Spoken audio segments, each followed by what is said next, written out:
Good evening, ladies and gentlemen. If you're joining us, it is the nighttime. This is a little different. We're not. We're sometimes we're very raw. We get off the rails on the afternoon, but this is the evening tip. This is when you got the over big shirt on. This is when you got your popcorn ready. This is when you got your snacks. And we still may go a little bit off the rails because we are watching the Mr. McMahon documentary on Netflix. We are starting with the first episode, and then we are going to be continuing that tomorrow, watching the remaining episodes as well. But I'm not here by myself, of course. I have two wonderful individuals joining me tonight. Now they've seen it already, so they are prepared for what's coming. I, on the other hand, am not. And I think they just wanted to catch my reactions to when I see this shit just so they could laugh. Because apparently this is some very mind-altering documentary, according to them and a whole bunch of other people. But enough about that. Let's get them up here so we can all talk about it. Of course, we got the PR princess. Anything you want to know about AEW, you need to go to the Courtopedia and find out about it because she'll make you want to watch AEW. Miss Courtney Rice is in the building. How are you doing this evening, Courtney? Hello, I am doing good, and I'm ready to watch this documentary, episode 1. Yes, indeed. Yes, indeed. And now we got the workhorse of WWT. She has been running the marathon since 3:00 Pacific Standard Time, and she is going back to back. All right, WWT Live, Honey Night SmackDown, and Courtney as well. Can't excuse Courtney. Courtney decided to jump on the train as well. Did not let her sister do this by herself. I myself definitely took a break because they didn't ask me to volunteer, and I didn't throw out to volunteer. So, but these two are the Iron Women of WWT. My tag team partner, Miss Wrestling with Honey. How are you doing this evening? I am great. Coming off of a crazy action-packed SmackDown, a lot of things going on, and I got some questions for you about that SmackDown and concerns mostly, but we'll get into that whenever we have some little breaks. But let's dive into it. No, let's get into it. Let's do it. You know what? Then let's do it since it's still fresh on my mind, and I was thinking of you during the watch along, and I had brought this up to Courtney. Hey everybody, this is late night honey. Late night honey. Like this is completely out of my element, but I'm excited to do this. And I was not gonna let my tag team partner watch this alone. I will watch this all over again, which I clearly will. And but yeah, so Councilman, what is going on in Strattonville? What is going on in Strattonville? Did you see what happened on SmackDown? That queen gripped that poor girl by her throat, and she didn't look too happy about it. I just have some concerns. I wanted to make sure you're okay. I know probably the phone lines are busy at the councilman's office because there's a lot of unhappy clients lately. But how are you faring with all of that? It's all part of the plan. Okay, Heath Ledger. It's all part of the plan. Got it. Yeah. It's all part of the plan. Look, Tiffany got to understand there's some chops that you have to take in order to get to greatness. And because of what she's been doing already, that's what excelled her to this greatness. But we all know that there's still layers and levels of what you have to do when you're in this industry. And right now, we understand that the master is frustrated. So let's really look at it when we see this. Let's really talk about the big picture about this. Why is Nia Jax so offended by a person that's being loyal to you? Title in hand, you've been successful with your stuff. You're a queen of the ring. I don't know. Is it mistrust? Is it mistrust, or is this like a feeling that she's felt before, possibly when she's joined up with people and it's never worked out? Maybe. Well, you know what it is too. I believe, and I think it's just if we're just going to be clear about it, it is what you call blonde Barbie syndrome. It's a traumatic effect that she's had thanks to one of her former people who treated her like crap, Miss Alexa Bliss. Therefore, what she's doing is she's resonating that resentment that she has from Miss Bliss onto my client now, because of, you know, certain features that may seem similar, and it's causing a PTSD. I was just gonna say, and you know, but Tiffany my client understood this going in. She is strong. She is prepared. Again, it gets heated when you're in the ring, though. You know what I'm saying? Tempers do fly. Tempers flare. You get a little bit out of your pocket. But as you saw, my client, she still stood fast, and now she has a match with Naomi next week, and we've already seen what she does with Naomi. So this gives her a chance for if any frustrations are there. I'm not saying that there are any. She at least will have somewhere where those frustrations could allegedly be taken out. allegedly. Allegedly. That's not saying that there's any. You know what I'm saying? Like I said, I'll just say tempers do tend to flare in the ring. Things are just getting really intense. I mean, it all, like I was saying this to Courtney, it just seems like everything's just being built up for one big war. If you catch my drift, we're on our way. But I just had to ask. I just wanted to make sure you were all right. I know the office and the phone lines are ringing and are busy as hell. So I just wanted to make sure all was good with the councilman. I had to check up on things. We're remaining steadfast. This is our first time wars came. It can get a little stressful. You know, sometimes you do have slight moments where you may have somewhat of doubt, but thank you to my WWT panel. That keeps me steadfast in remembering who I am, allows me to make sure they remember who they are as my clients. And that, we may be in the storm, but storms pass and they come and go, and we still gonna be standing. Okay. Just wanted to make sure things were running smoothly, but we only wish the best for Strattonville and Pop Rock City. I just don't know how well that's going to go with Queen Naya for Strattonville, but we'll see. But we are here. I can say this. You know, when those storms pass, maybe both my clients might be still holding gold. Just going to throw that out there. You never know, and you can never say never, not in this business. Miss Stratton from around the way. She leaving here with something. Yeah, definitely.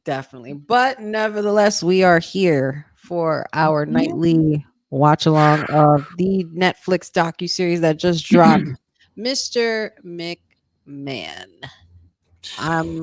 I've seen it already. I don't want to give too much away. Courtney has seen it. She just finished it today as well. We are here in support of our other WWT sibling councilman, just to get his initial reaction and to create some discussion as we go along. So for the first episode, we have, the episode is called Junior. It's 51 minutes, so feel free to chill with us for the next hour as we discuss all things about this episode with Mr. McMahon. Yeah, I just can't wait to see what you think of it. I know I had to there's gonna be some touchy reactions as you go forward, I'm sure, about a lot of things that you said. You might have to run some things back, like, what the hell did he just say? Did he just say what I think he said? There's a few things like that, but I want to wait to hear everybody else's take on watching it in full, and then we can have the full discussion, especially with Professor as well, because I know he wanted to discuss a lot about it as well as soon as everybody catches up. But here we are, and we are on different time zones, so we just got to make sure we prepare and press play at the same time. Yes.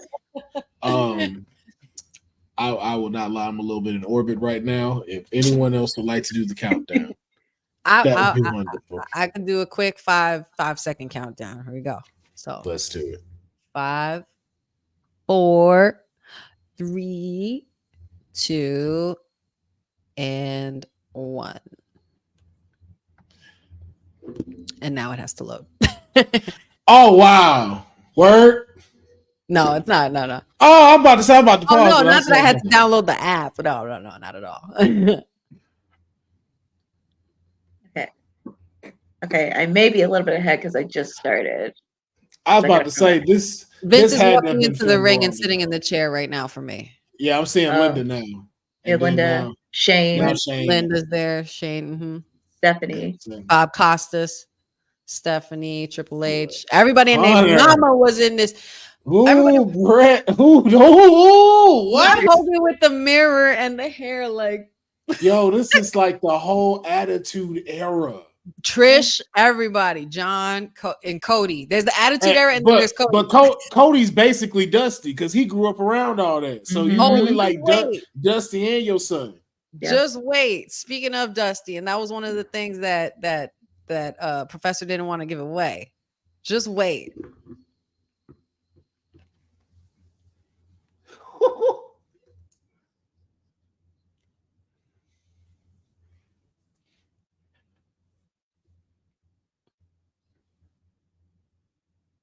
I will admit it must be strange to talk about yourself Yeah. for a documentary, especially when you're someone who's not used to doing it.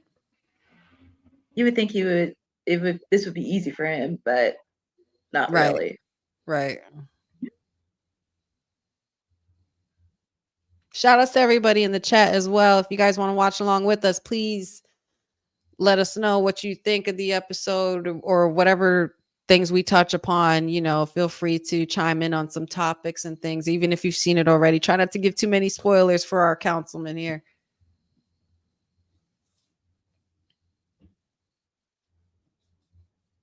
Imagine being in your 70s and still saying, I haven't still figured out who I am.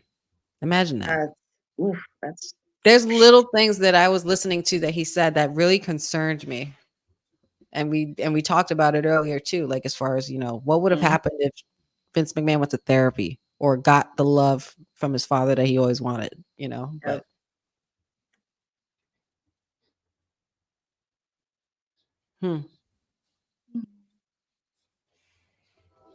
Dave Meltzer's in there, Schumacher's in there, Brian Gerwitz is in there as well. Shout outs to them. Paul Heyman's even in here as well. I want Paul Heyman to write a book so I could get the audio version and I could just hear him narrate. I could just listen to that man talk. Oh my God, he would just like ooze out so much knowledge.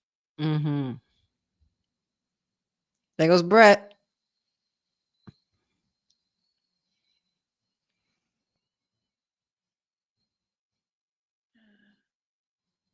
Before a final interview with Vince McMahon, breaking news had halted production.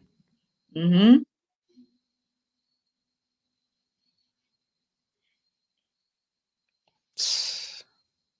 Yeah. It's like everywhere. ESPN, Forbes. It was everywhere. Wall Street Journal, everywhere. Like that. Like that. Why is everything always in an anonymous email? So you don't get popped? Okay, you're right.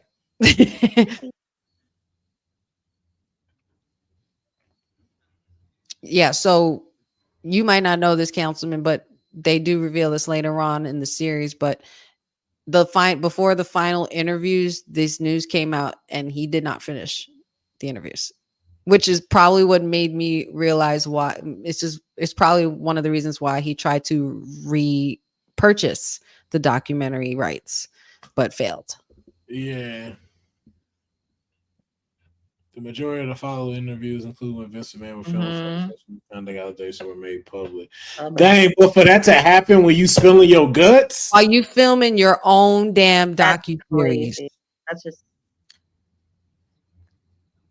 He said, "I wish I could tell you the real stories." Holy shit! Well, then why didn't the fuck you tell us? Well, why don't you say it? Yeah, tell us. Semi interesting, he said. I don't want anybody to really know me.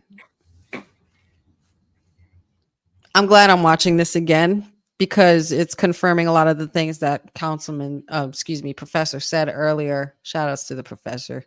When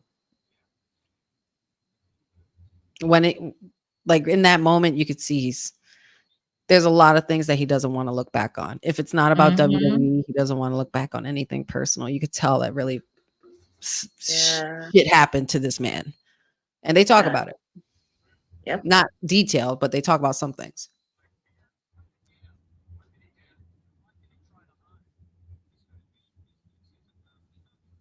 Even watching all of this back then, like watching all of this go down, like I never thought in a million years this man would not be a part of anything WWE. Like Vince was that staple, but it's hard to look past it with all the things that he was accused of this year, which still has Yeah. yet to be convicted of because right now they're still under federal investigation. He is anyway. Everything and throughout the whole years. Mm-hmm. Episode 1, Junior. Thank y'all for joining and tuning in. Shout outs to everybody already in the chat.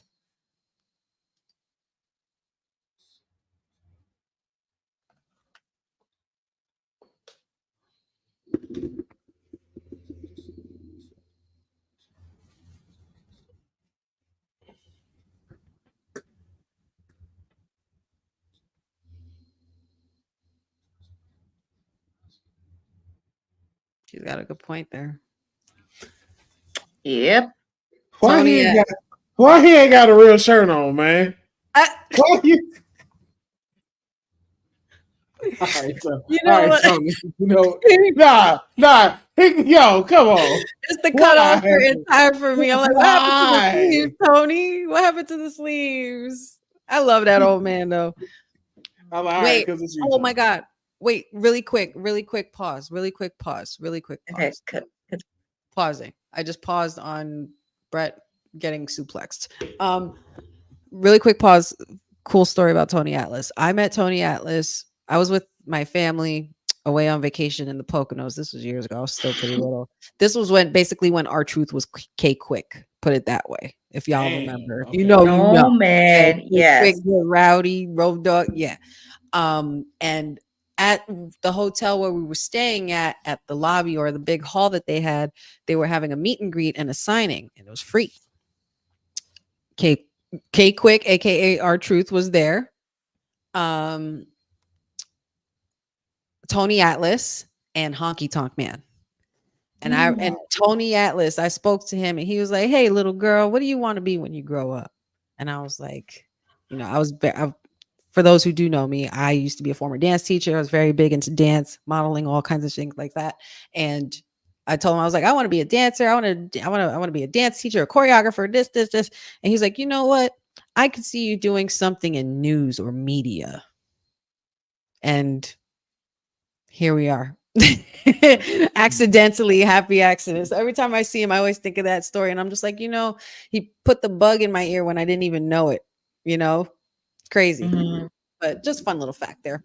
I'm unpausing now. All right, about 7:13 for me. Oh, you guys got 17. Okay. 17. Oh, well, 7:15. I'm a little bit ahead. No worries. You're good. Yeah, because this is where Brett's talking. Leave it. I knew Councilman was going to comment on his shirt as soon as I saw it.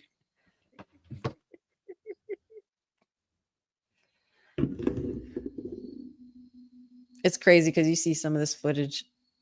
You see that footage and you're just like, oh, God, I remember this. I remember this. Woo. Yes, you were. You hear that, Councilman? Brett was a true artist. Yeah. See what happened to artists when they Shut up, man. Don't disagree with that at all, but okay. You are terrible.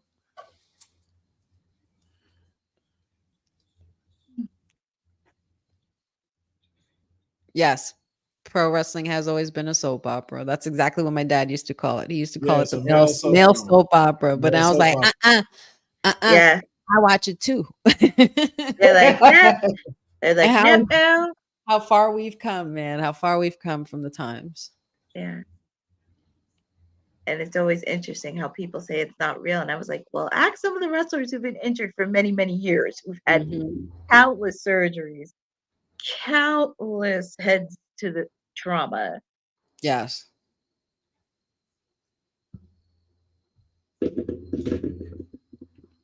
Yes, it is. Yes, it is.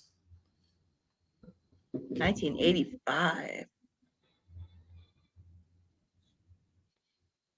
It's like the story of Vince and the McMahons is basically Succession. If you Yeah. guys know, if you guys watch the show Succession on HBO Max, fantastic show.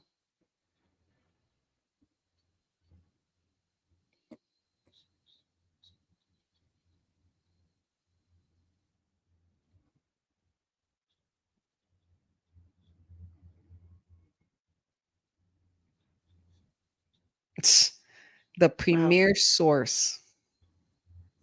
Paul E. Heyman.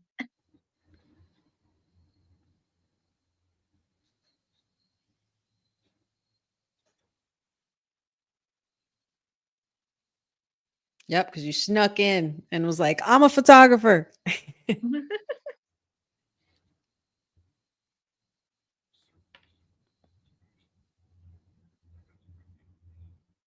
That's crazy. Wow. He Yep. didn't even know what his last name was.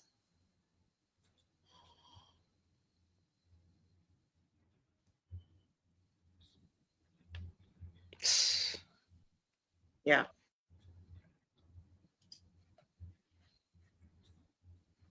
What's up, Dion? Thanks for hanging with us. Mhm.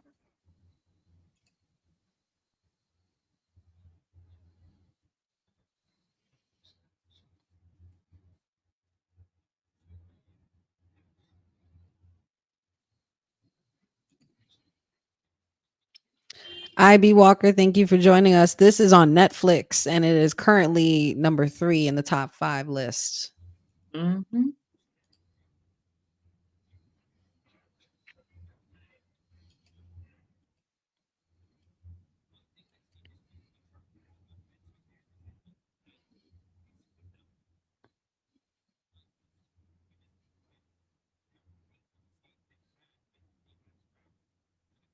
Even in his baby pictures, you could see Vince in there. Yo, like that's Mhm. that's so nuts. Yeah.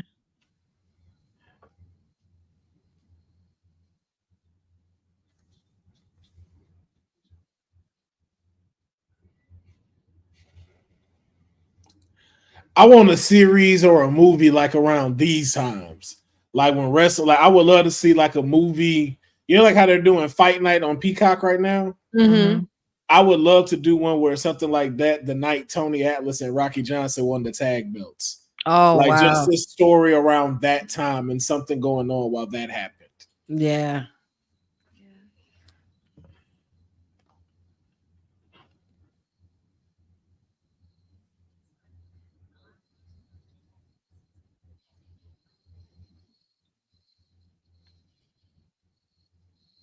That's deep, man. Yo, this haircut. Yeah. What the fuck is this, dog? I don't know, dude. Not sure. I mean, it I was the don't time. know. That was the Ooh, 80s, like around 85. that was a look. And it's so interesting. They have all the territorial development wrestling. Mm,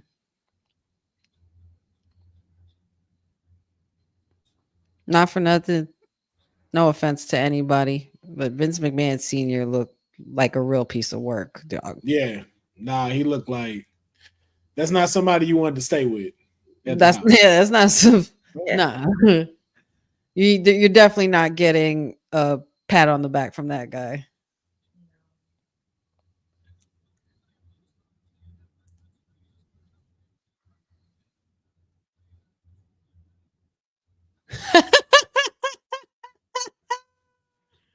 He said so the story basically he was talking about there was an announcer that was threatening to quit if he didn't get paid more.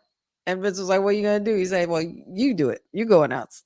Just Oh my goodness. throw him to the fucking wolves."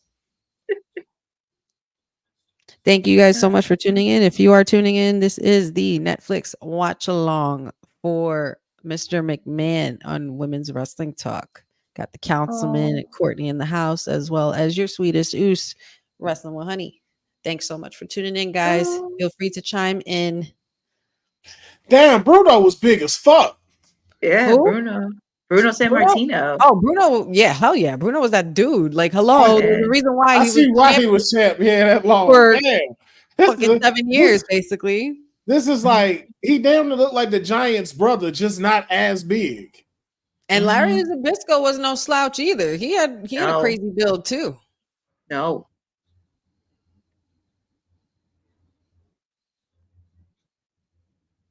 Look at the way the ring looked. Like Wow.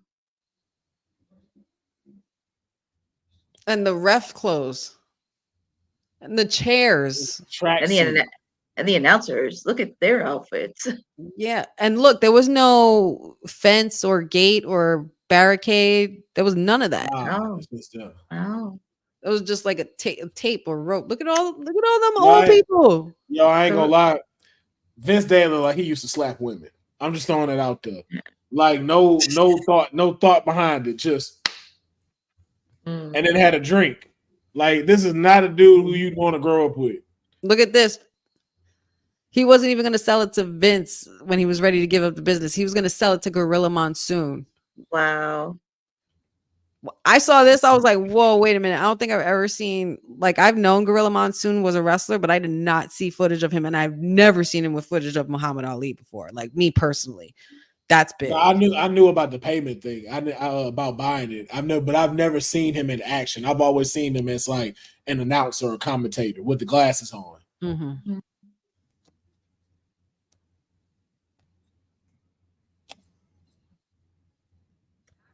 Interesting. Vince was not his first choice on buying the company. But what's crazy is that in order for him to be the first choice, he negotiated a deal that was appealing to his father and the stockholders, which is crazy because that's you're that young. Like, how do you know to deal with stuff like that? You know? But yeah, that's but I see what you're saying, Councilman. He definitely did. I'm sure he did. He mentions, getting abused by his dad and mom.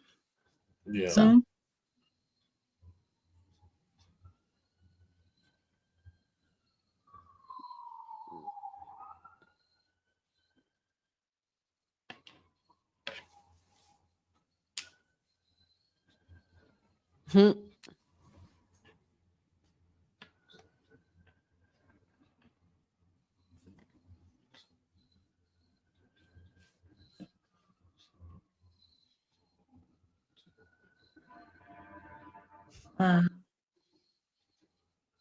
Look at all those territorial. He still doesn't like that pro wrestling term.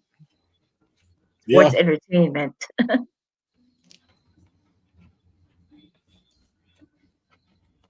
Georgia Championship. Look at all those regions. Yeah, all of them. All those territories. GCW. Yo, they need to make a show about this, yo. AWA. Like, you need a show for this. Like, all of this stuff would be so dope to see. Yep. WWF.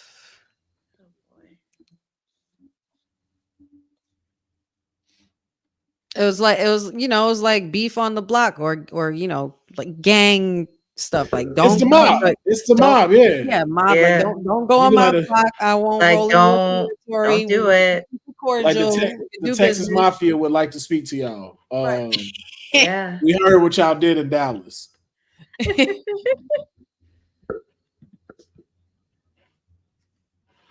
Someone else's territory. Dang, that man say he gonna go do a show and they shit. Yep. Everywhere, dude. Vince, I'm telling, without Vince, wrestling probably wouldn't even be global, dude. We wouldn't be here right now. None of us.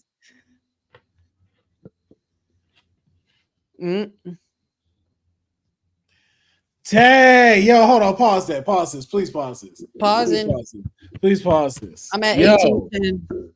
1825 for me. Go ahead. I want 18. I think 16. No. Okay. We're still in the same realm. 26, yeah. This man basically took on the mob of wrestling and said, fuck y'all. And won. And took a risk. Like, Yep. add one. And Like, yo, didn't give a like, damn. I don't think like y'all like, bro. It's different taking over your city, like wherever your whole territory is. Mhm. That's one thing. It's another thing to go to somewhere like, let's say, Florida, and you carve yourself out a piece of this. But to take the whole thing, then to go take Georgia, then to go take Mississippi, like, and to like, this man is the Genghis Khan of wrestling. Recruitment. He's like Recruiting. he was basically the Thanos of promoting. This man literally, wow, yo, that Imagine being imagine like how I wonder what it was that made Vince have that thought. Like what made it click? When did the light bulb hit where you were like, nah, we could do something bigger with this? Like I think it's the same thing that you have when you have like when destiny and fate collides and meets at the same time. I think it's the same thing like with Steve Wozniak and Steve Jobs when it was like, yo, what could we do that's better? And even one thing that I think that they all do is they're all public servants. So Steve Wozniak and Steve Jobs made the Apple to make it easier for us to be able to deal with life when we needed something through our technology. That was what their main thing was. They wanted to make sure that we could feel that how we needed to feel and that we can have these products assist us. Vince is doing the same thing. You're a caterer to people. Like this is a place where you know people go to feel. And for something that you may not be able to do well like that, the fact that you're creating it though yes. says a lot. Yes. That just kind of blew my mind. Just To be able to Yeah. have it kind of reminds you of when you're younger, you know, or not even just when you're younger, when you just know you have a really good idea and you're not sure how to begin it, but you Yep. just start. And then from there, you plant the seed and you watch it grow and grow and grow until there's no Mhm. turning back. That's basically what happened, man. He completely changed the landscape of how wrestling was perceived, booked, promoted, all the above. You know what I mean? Pressing Flip play. flop. Flip Yeah, flop. let's press play. All right. I'm about to And press the and play and now. even with getting threatened, he didn't give a damn. He didn't No, care. He did not no care. shit, no fucks. Zero. Oh my god. Vern Gagne and Bischoff. Eric Bischoff. I used to call him I used to call him Eric Bischoff during the Monday Night Wars. Oh.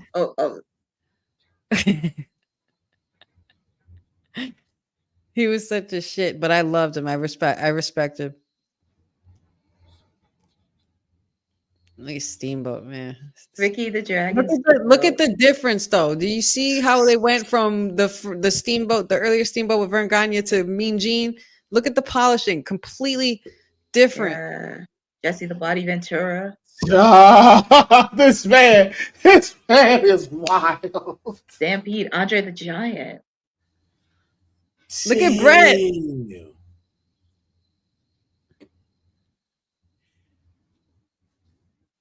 Then go back to their other. Imagine that you stealing everybody's territories and then you bringing them back to your product. Cause that's some Man. mob shit. That's like, yo, That's like I'm under putting the you on the under. submission. Why does this man not have sleeves? Man. Damn. Mm-hmm. That's what I heard. That Tony, dog eat dog world. Mhm. Mm-hmm. Welcome to the world of professional wrestling.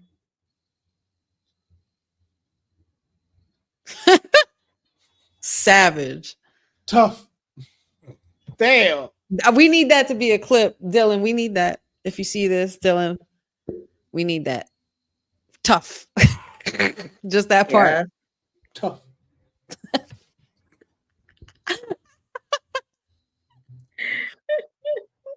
Oh my God, Bob Backlund. Yo. Dusty Road. Look, Will. Listen to this, Pharaoh. Listen.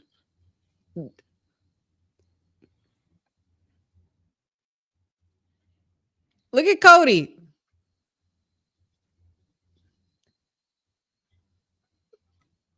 It's crazy how him and Cody have the same freaking face. The Yeah, same exact face. Oh, I love him.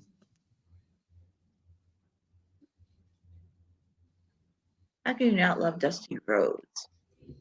All right, now pause. all right. Really quick pause.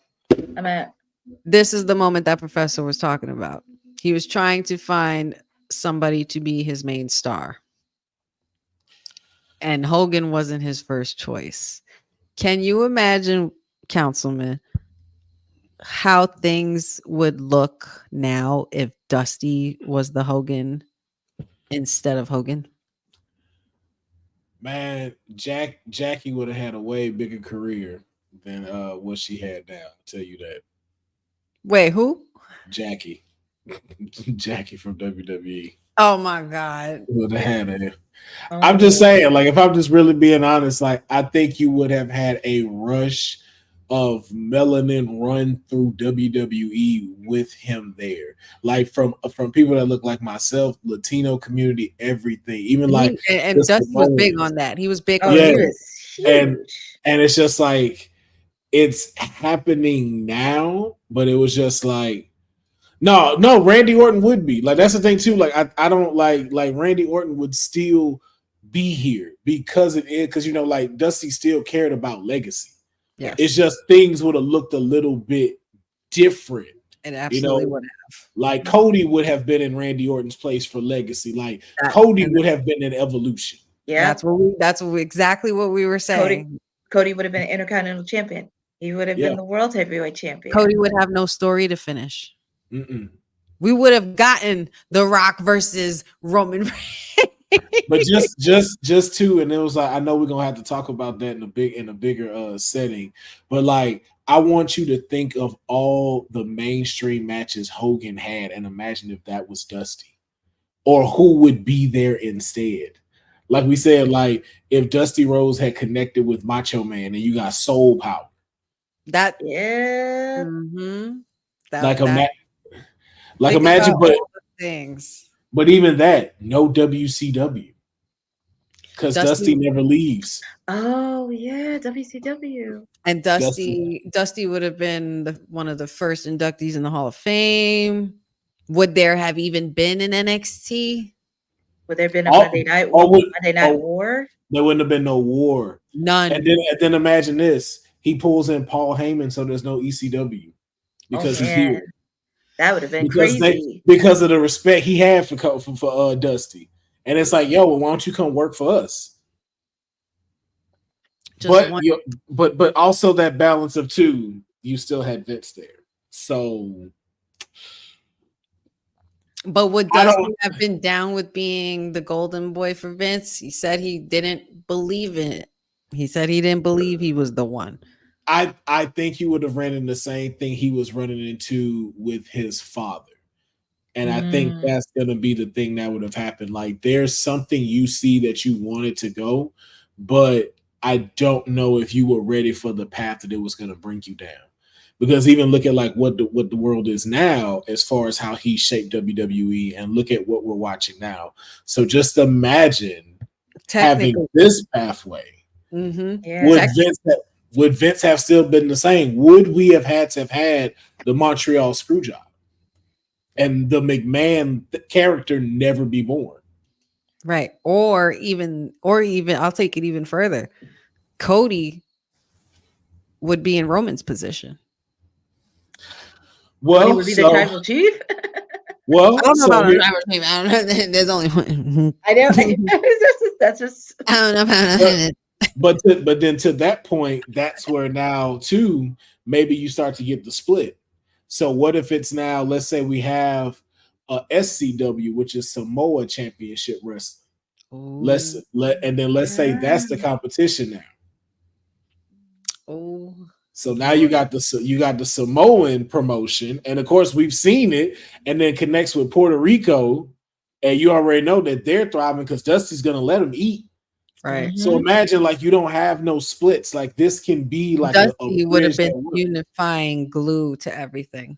Yeah, I think it would have been totally different WWE. But big unity. that's the crazy fact that councilman professor was referring to on Wednesday, where he was like, "Can you imagine if he was the golden boy and not Hogan?" Well, I know this. We wouldn't be he wouldn't be in so much trouble like Hogan's in right now. Oh, that is very true. Hogan probably would have never had a slip up. Mm-hmm. But just imagine too, where would Hogan be? Hogan wouldn't be Hogan. Yeah. Hogan would probably be, I would say he would be a Hollywood star if I had to guess. I'm gonna be honest with you though. If this would have happened, you wouldn't get no Bret Hart. I'm letting y'all know that now. You would not get a Bret Hart. You're not? No, why? because think about it. This is charisma now. So what would have happened is Shawn Michaels is responsible for making a WWE superstar where you had to be like that. He would have already created this by WrestleMania. He would have already been the standard. So you would have had to have elevated. So like we'd have had Attitude Era in the beginning 90s. Okay. We wouldn't have had it start when it started. Like we would already be ahead because of the personality you would have to have with this. Yeah. You had to be you had to be larger than life. There's no way you would topple it. Like you couldn't be a Bob Backlund. Bret was and life though. For me. I still like Bret. I still like Bret. Everybody likes Bret. Don't make you the best though. The best there is, best there was, best there ever will be. Play.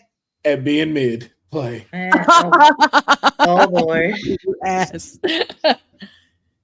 But yeah, so Vince was looking for someone to charm you, be exciting a little bit more. I mean, but I don't know what was more exciting than Dusty Rhodes, but you found it. I mean, you know what it is. Hold on, pause it. It's politicking. You know what? No, you know why he picked him. Because Dusty was fat. Dusty was fat. I wouldn't even say that. Dusty wasn't. Look, no. I'm talking about in the eyes from Vince, and you have heard Vince say stuff like but Vince was his first. But Dusty was Vince's first choice. Yeah, but they was so like, he didn't think it wasn't about his weight at all. I don't think. You already know that's what it was. Compared to Hogan, look at Hogan at this time. Hogan is literally Arnold Schwarzenegger. He's a blonde Arnold Schwarzenegger because again, but I'm saying to the point of Dusty was the common man, and again, they wanted somebody that they can make into like this gigantic superhero. So he didn't know what a superstar was. That's the only problem. He knew what a superstar was. He just didn't know how to explain it to the others to get that. They were like, no, we want to make a superhero. Yes, but you have a superstar right here. These people are going to look to this superstar rather than looking to this character, but it makes sense, and we're going to talk about it when it's done, why he got picked. And it goes in a line with the problem that is Mr. McMahon. But we can hit play. And 1, 2, 3. I was telling my husband as I was watching this with him, I was like, I feel like this is the most hair I've seen on Hogan's head ever. Ever.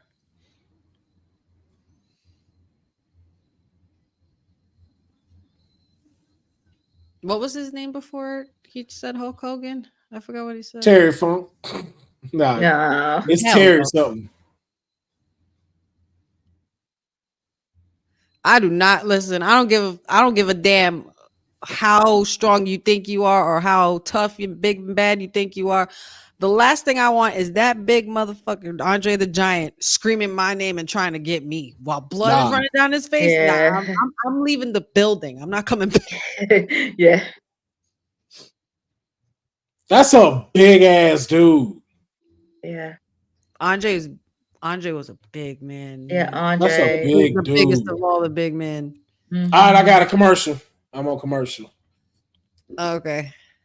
I got a 24 second commercial. Do you know what your timestamp was or no? Nah, just shit. I should have. All right, well, I stopped at 22. 22 for me. Oh, nice. Nice. Okay. I love there that. you go. Good Yeah. luck. That's some good luck right there. All right, I'm at 22-25. Oh, okay. I'm a little ahead. I'm like ahead by like 20 seconds, but go ahead. Okay, one. And go. Yeah. Not for nothing. Hogan was a stud. Yeah, he looked like a Look stud. wise, that man, and look at Tony behind him. Like, You see what I mean, honey? no, Tough. no, I'm talking about like their stature and their appearance. It's And you know what? This was something I forgot to mention. I didn't realize that Hogan did Rocky 3 before he became Hogan. Like red and that yellow. I didn't know. I didn't know that. Yeah, I didn't know that either. I thought he was already I thought he was already Hulk Hogan, like red and yellow Hogan. No, this was who he was before then. Yeah. Look at this guy. Wow.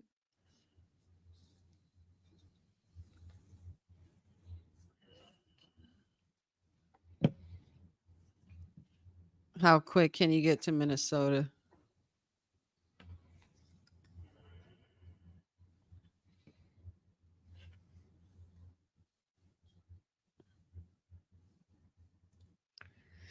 We're gonna have to go back and fact check everything Hogan's saying here because you know. Yep. This man said Elvis was a fan of him, dog. Elvis wasn't even boy. Elvis wasn't even around. I was like, what? What? Shut the hell up, Hogan. Hogan, sit your ass down. Yes. Hilarious.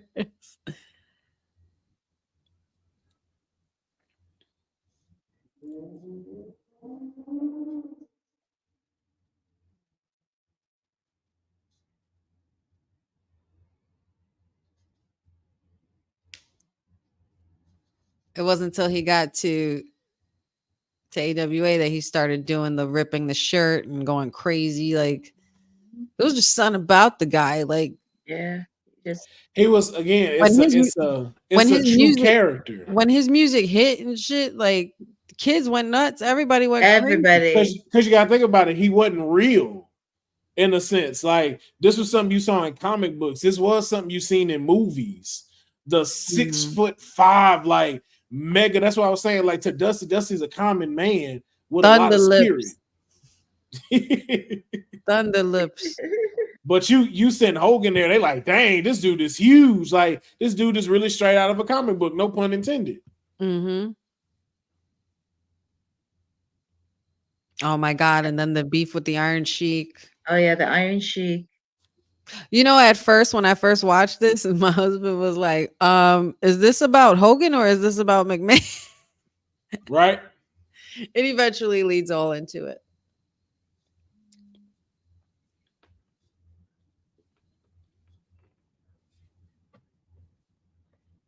It's basically the same shit they do today. Mm-hmm. It was just a different time then. It was a different time then. Look, a wild thing to do though during that time. Yeah. You have an Iranian character who's a heel, and you got people chanting Iran sucks and all this shit. Like, but imagine the psyche you gotta have to be chic to do that shit. Yeah. And this during kayfabe time, so like you didn't break kayfabe. Nope. Oh yeah. That was Vince's thing, and they mention it here a lot. Don't sell. Mm-hmm. David Rosca, thank you for joining us. He says, is there going to be more documentary for Vince McMahon? I don't think so after this. I don't think so. I watched all 6 parts too, but we're here joining the councilman, getting some initial reactions here. Look at Mr. Fuji. Mm.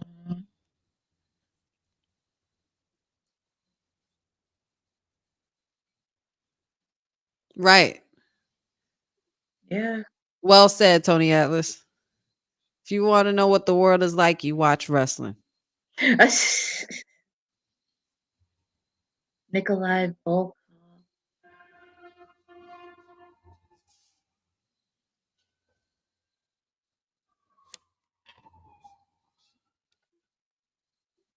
Yeah, Iron Sheik was such a fantastic heel, though. He was so perfect for that part. He just played that role so well. You remember when that man tweeted, "I suplexed the coronavirus"?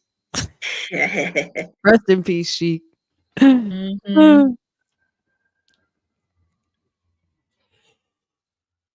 If it were done today now, that would be a problem.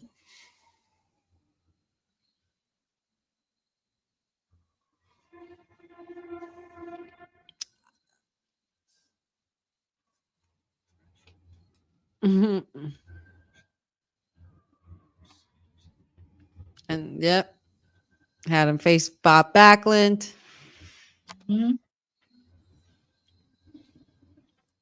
Like, look at the freaking arena. Look at the people there. Even when the heels were out, they were going crazy. Yep.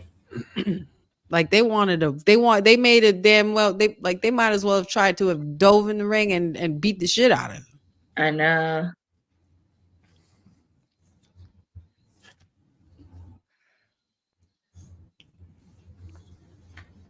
Wow, Madison Square Garden in the 80s.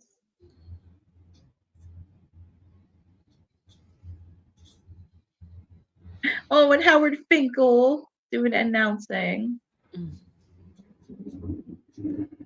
I do believe Hulk in this instance where he was talking about, like there was some things that weren't planned, because you do have to listen to the crowd, Mm-hmm. especially in this time, because it's not like Yeah. you have internet where we're telling you these things and all of a sudden they're doing the things we're saying. No, they Yeah. had to feel you out via sound and via visual at the event right then and there.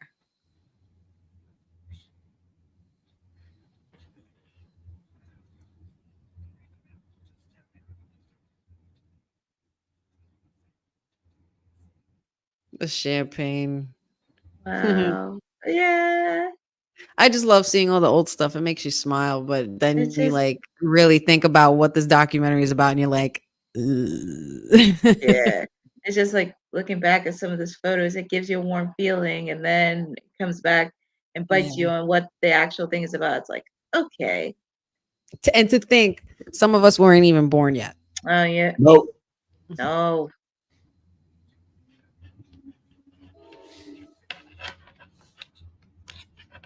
Oh, Mean Gene. R.I.P. the goat.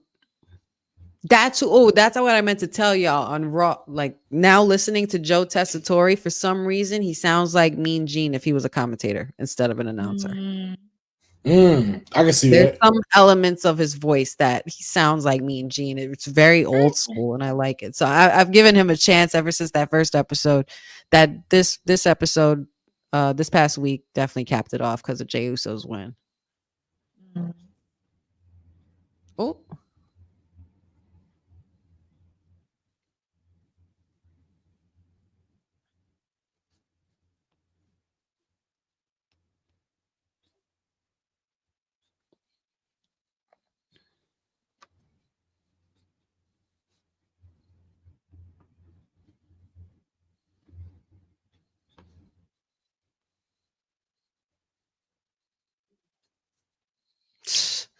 just right before, right. That's so sad. Damn, that's cold. Oof.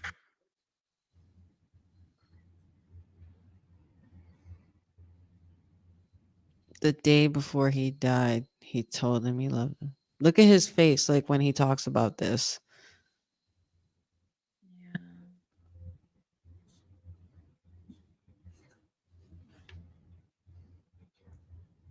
Mm.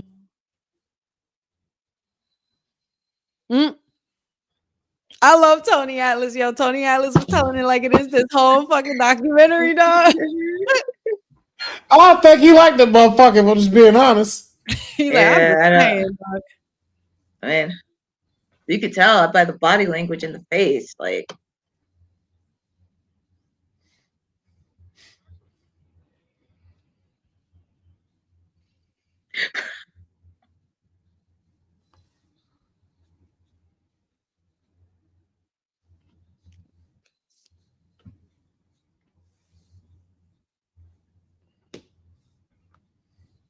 Yeah, man. It's no shade to Vince Sr. He didn't want to let go. He didn't want to let go. And he wanted to you do had to it. move with the times. Your son was seeing things that you didn't, and there was who you could have a new dog teach you old tricks if you wanted to, and not the other way around. He wanted to stick with the same thing and not innovate, as it was already entering into the 80s. I don't think there was anything wrong with the way Vince felt. He was young, ambitious, and when you have an idea and you set yourself, you set yourself up to want to like expand on that idea, you'll do anything to do it. Yep.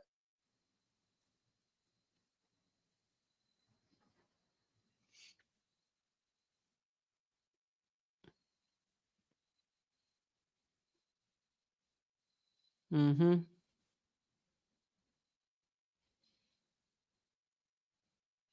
I don't even remember this shit. I don't even remember this talk show. I don't even remember Vince McMahon ever having a talk show. I definitely wasn't I around for do this. because I No, remember this I set. don't. I do. What? I remember this fucking set. Yes. What? Yes. Wow. Stupid idiot. The very Wow. first stupid idiot. Yo, they used to play this on Channel 10 like at night, like around 2 a.m. Oh my goodness. But I think it was just reruns though. Yeah, it had to be reruns. I don't remember Yeah. actually seeing this.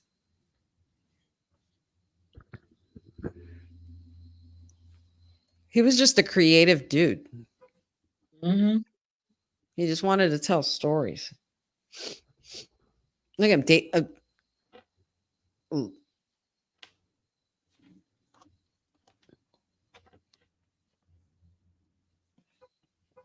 Letterman, yeah.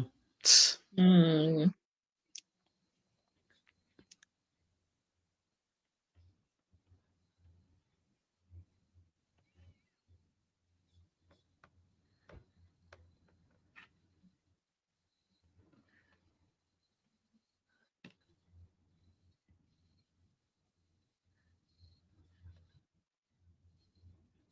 Yo, Vince was funny. Vince was a Yes, it funny was. host. Yeah, he was. I think he had moments that he was really funny.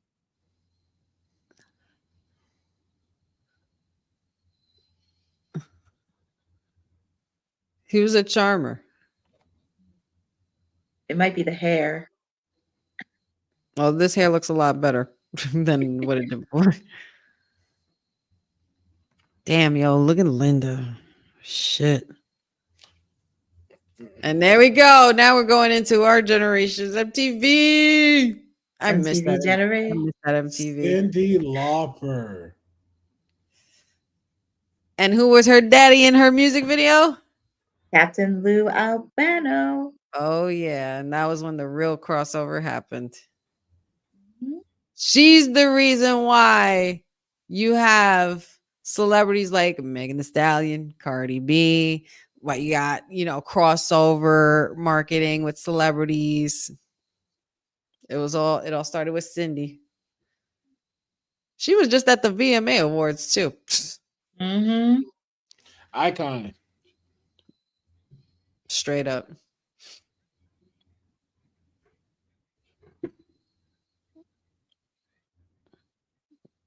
And they stayed really good friends, like Albano and her, I know. for a long time. Until he passed away. Damn. That's a good question, Dion. That's Yeah, that's a good question. What? Why What isn't is Cyndi he? Lauper in the Hall of Fame? Wow. I challenge you, you fat bag of wind. We need She to bring ain't that that. up. We need That's to a bring New that up York. on That's a something New we York do. girl in her. She had a New Yeah. York accent. That Italian New York accent. That's wild. She's not in there. No, she's not. Oh, And low key should be called the Cyndi Lauper Celebrity Why you Hall got of that Fame. girl running on a treadmill with a headband on and all this shit and wearing makeup? It's the 80s. I know. yeah. Shout out, Hall of Famer, Wendy Richter. Yeah, Wendy. Look at the look. Look at the hair. Look at the style. It didn't matter, dude. None of that mattered. Look at those hoops. Hold my earrings. Wait, did Wendy win or no? Wendy didn't win, right? She got screwed. Yeah, she got screwed. The first original screw job. Yeah, Moolah did not want to get that belt up. Yo. So, quick pause. Yeah, pause this. So, fucking no offense, but Moolah. I also love watching Dark Side of the Ring. Love it. That's who I'd have watched them That all. was great. There That was was really great. one night where I just couldn't sleep. I had like, I don't know if it was insomnia or what have you, or just couldn't sleep. But I stood up and I binged the shit out of a few episodes, including hers, Chris Benoit's. Man. It was rough and it was late night. And I was just like, oh my God, should I be watching this now?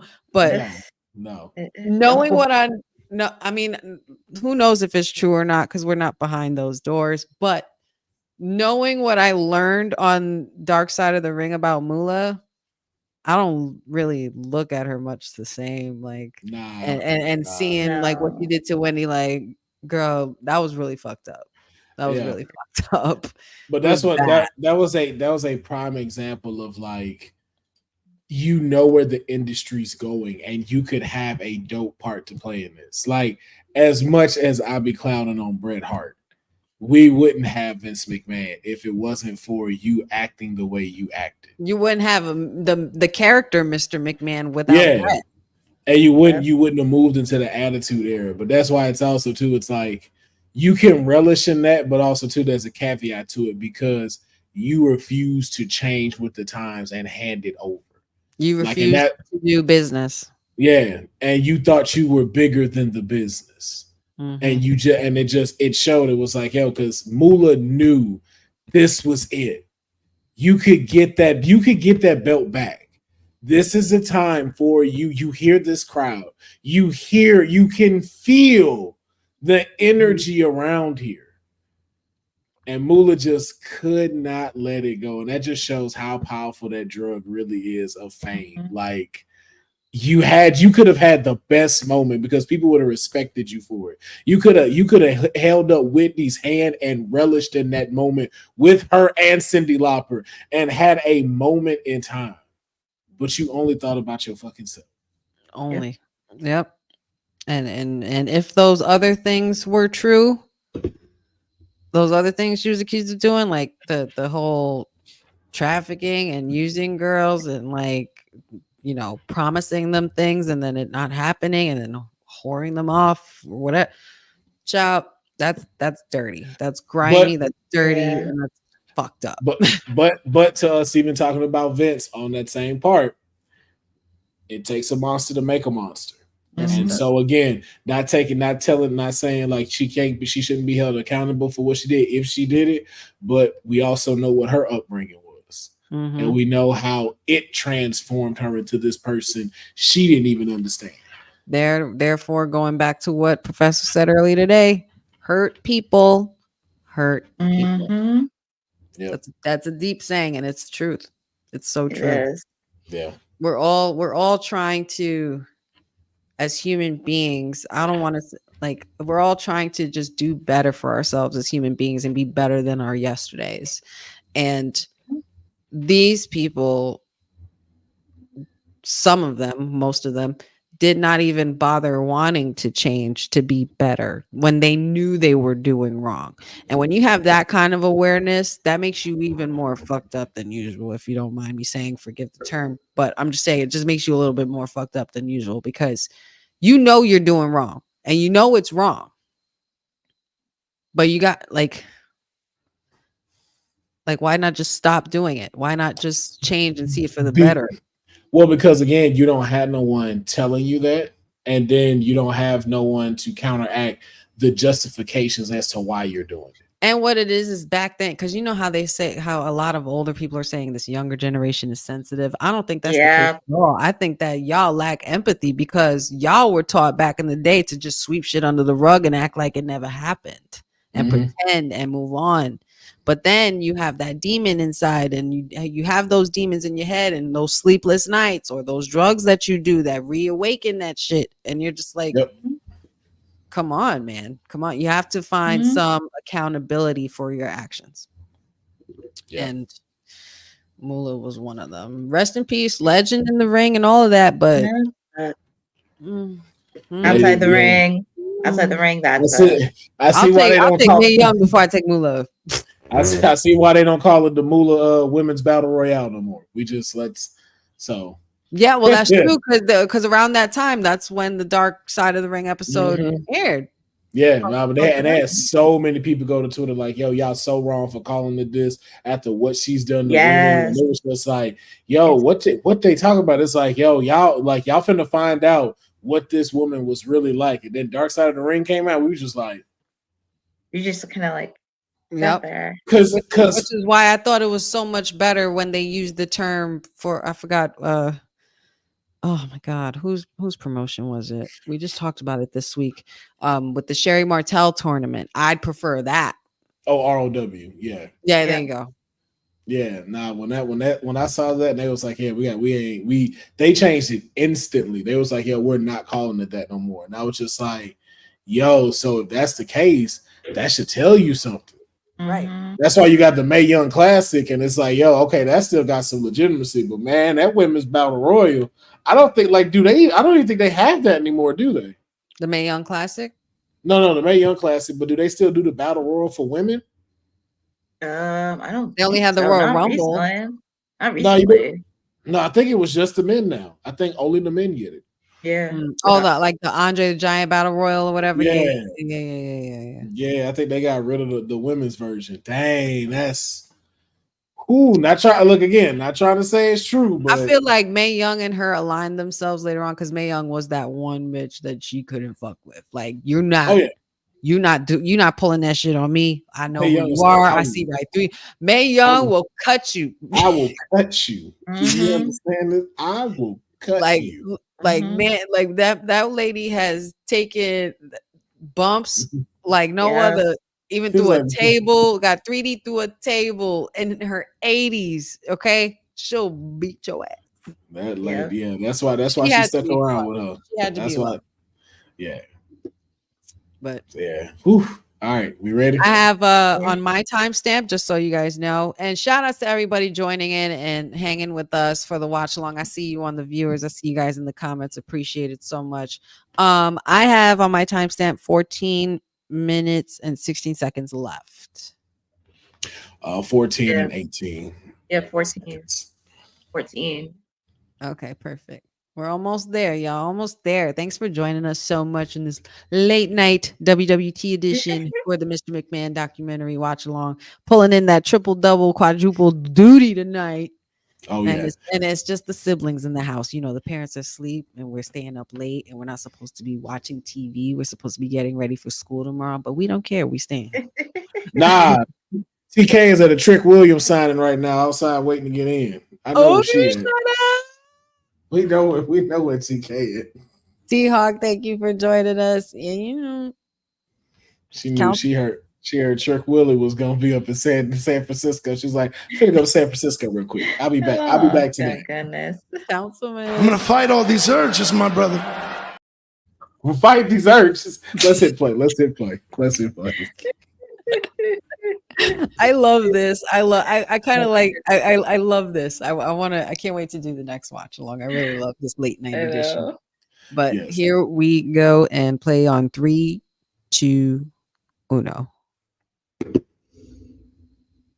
Yo, Roddy Piper, man. I loved Roddy Piper. He was like the king of controversial. He was the only man that Hogan didn't beat. Mr. T. Mr. T. But imagine this and Dusty with Mr. T. Again, and with Roddy Piper in his corner. Yep. Oh my God.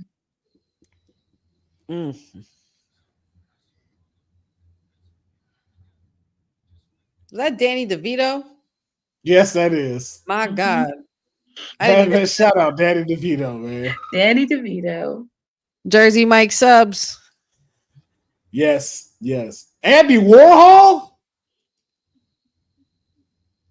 Yup. Andy motherfucking Warhol, dude. Wow.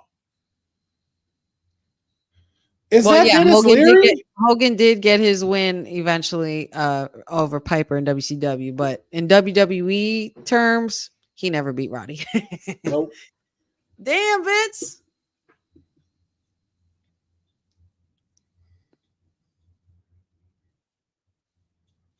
This man, pause, real quick. Pause real quick. This man did not give a fuck about no vacation. This man did not give a fuck about no vacation. He went on vacation and thought of another plan. And that's how he came up with the idea of WrestleMania on vacation. That's why he need a show. Like we need a real show and like a biopic. This man. Yes. Mm-hmm. Like this could go Who on would play for like, him? Who could who play would play Vince McMahon? Who would play Vince McMahon? Leonardo DiCaprio. No, I ain't gonna lie. Hey, on the real though. Well, that it bulk him up a little bit because he is a little on the scrawny side though. Because you got to be bulked up if you're gonna look like Vince. That's true. Nah, so you need someone a little bit bigger. You need someone a little bit bigger and a little slightly taller than him.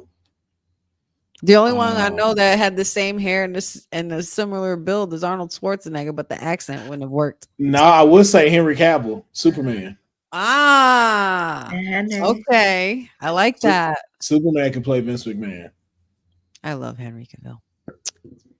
I don't know what. I don't know why this was in my head because he played Thor, Chris Hemsworth. Because literally he was stuck in my head.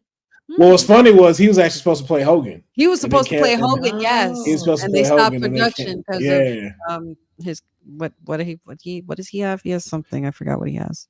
Because he said the N-word too many times. No, I'm not talking about Hogan. I'm talking about Chris Hemsworth. Oh, I was like, well, that's what we know. That's why they canceled that. Like Hogan, that's why they canceled it. Yeah, John Hamm. Yes, John Hamm would be. That's the homie from Mad Men, right? Mad Men, yeah, like that. John Hamm would be really good. I can see that. Those are some good ideas for sure. Yeah. Ooh, right. John Hamm is just that would hit. For some reason, that would hit. I feel like that would hit. I feel like you would get the strut down pat too. That's it right there. Yep. Yeah. Ooh, and then just start like. So here's my question though: where would you start him off in season 1? For Vince, like as far as like Vince, like talking about Vince. So I put it like this: we'll bounce around in his past through like the episode, but there's a current point in time where the first season where something is happening. So where are we starting Vince off? Are we starting off this time where he's about to come up with WrestleMania, or are we start when he just bought the business from his dad? Like, where are we first starting? I feel like we would see. I feel like I would want to see something a little more recent, like a recent WrestleMania, maybe his last WrestleMania that he was at when he faced Austin, because that was just before things started getting touchy with the allegations and things like that. Like, pretty much on the cusp of there. And then rewind back to being the young boy growing up with his dad in the trailer park, blah, blah, blah. Or you know what, Dion, that's a good idea too. Or even when he bought the business. I would like that one. And you start there and you see him go through the territories and the problems he started going, man. Yo, that man, I thought I liked stirring the pot. That motherfucker was doing that long before I was alive. That man came and kicked the pot off their stove. That man said, fuck what you cooking. Get the fuck out the kitchen. This is my shit. And then when he said what his dad said, he's like, you know what? Fuck him. You're beating them all. Fuck him. I'm proud of him. Yo, that's how it is. That's how it is in competition in business. Not for nothing. You gotta grab your competition by the throat, and you gotta squeeze the life out of your competition. Just like he did to WCW. I get goosebumps when I hear that. Like, I get goosebumps when I hear those moments because I remember watching that shit live. And they get into all of that too. Yeah, I remember that episode. I was like, wow, they won. It was such a great quote. Between that or the intro when he was like, I own WCW. Like I own WCW. It wasn't my competitor. I was like, this dude, it wasn't long before Vince McMahon bought my competition. I just remember that going on, and I'm like, wait a minute, this is WCW. Am I on the right fucking channel? Yeah. I remember we were flipping back and forth just to see it. Like, yo, this dude that is on CH channel. button, the CH button. I was like, this man is on. He's on channel 25 and he's on channel 41 right now. What at is the going same on? damn time. He said 2 bad ones at the same damn time. I was flipping through both of them. They was like, boy, stay on what channel? I said, you don't get it. You don't You understand don't what's get what happening right now. I'm watching this man on someone else's network right now. Yo, Mhm. two networks are sharing the same feed right now. Like, what are you talking about? Nobody has ever done anything like that. No. TNT and USA are showing the same thing at the same time. Crazy. And we'll get into that because there is an episode about, of course, that moment. Of course, you can't Yes. talk about Mr. McMahon without talking about that moment. But let's proceed. I got 12:38 left. 12:40. We're pretty much Yeah. around the same. Yeah, 1, 12. Like 12. 2, 3. But yeah, he was thinking about a plan for WrestleMania when he was on vacation. Dude, then you weren't on vacation. Nope. You will see the greatest production of wrestling in the world. And boy, he was not freaking lying. He said, we're going to make it just like the Super Bowl. And what do we always say here? WrestleMania is our Super Bowl. Mhm. Yes.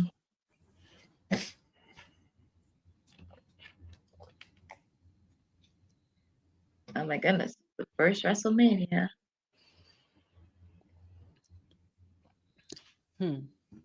Closed circuit television, aka house shows back in the day. Yeah.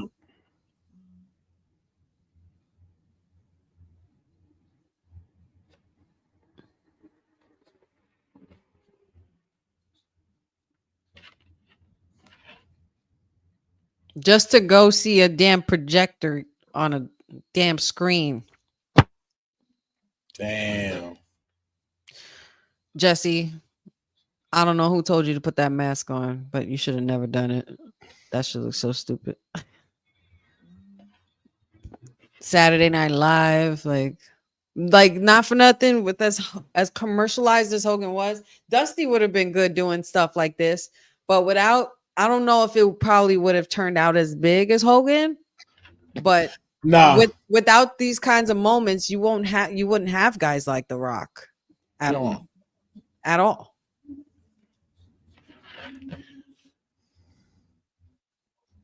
Oh shit. I remember where we are right now. Oh dear God. Oh, this clip.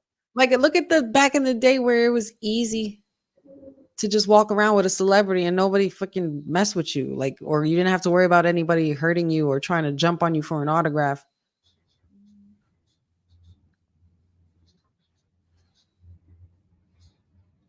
Huh.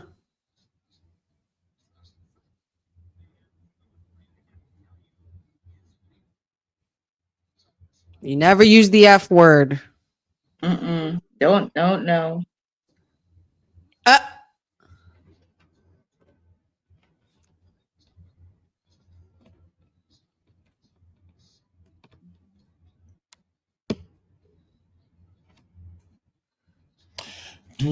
Whoa! Tony Atlas, you are a national treasure. We need to protect him at all costs. Yo, Go ahead, that's pause. Speak. Ooh. Yo, that's what David Schultz slapped him at WrestleMania. And Yeah. yeah. I need to rewind just a second because that slap was too hard, dude. He slapped the fucking daylights out of him. Hold up, I'm right. He said, I wish someone would take care of that guy without telling someone to take care of that guy. Vince, I just wish somebody would take care of that guy. All right, y'all, let's have a good show. And just walk off like, Yep. Did you really just tell them that? Slap. Like, That's a slap heard around the world. Never, ever use that word. oh, That's the perks of working in media 101. Don't do that. oh, like, bro, he smacked the shit out of you. He smacked the shit out of you on your own show, on live television. Mm-hmm. People was buying him drinks and shit. Why would, here's my thing though. Why would you get back up? Why would you get back up? Why? Like, why? To try to run away. there's plenty that you could have done to signal like, yo, I'm like, get me away from this person. Like, help. I don't like what's going on. Why would you get back up and stand there for him to slap you twice? Like as if the first one brought you down. First of all, as a man, that if you get slapped and brought down as a man, it's like you done. I can't help but wonder, and you know what? This is probably wrong of me to do, but listen, one would question somebody who just got slapped the living daylights out. Like if you just got the shit slapped out of you, and then you go on a Barbara Walters talk show, and you're like, yeah, I have permanent ear damage. After she asked you the question, if you have permanent ear damage, wouldn't you not be able to answer her question because you couldn't hear Like, correctly? Just saying. I'm just mean, being a pot stirrer. I'm just being a pot stirrer. Let me do it. Just allow me. just, This is late night WWT. I don't care what you think. I just think he over exaggerated because there was no way he was gonna get ear damage from that slap. It just over exaggerated. Oh yeah. Him just say, oh my gosh, I'm so hurt, I'm so fragile. And it's like, why did you get back up though? Like you have the nerve. You have the nerve to freaking ask the question. You better be prepared for the kind of response you get. But again, you saw what Vader did. You fell to a slap. Like, bro, you should, go further down that hall and get away from him. Like at this point, you already embarrassed. You got back up to take another slap. So now you and Tim, now you just like, oh yeah, what you want to do? It's like, oh, okay, you took the first one. Oh, you want another one. And then you want to go, oh, I got permanent ear damage. Why would you stand there? It take one slap. Like, look, like if you got slapped by somebody you know you can't fight, are you finna get back up and look them right in the eye? Bro. That man put the paws on that young bro, did you see how he had his neck? I need to rewind that for a second.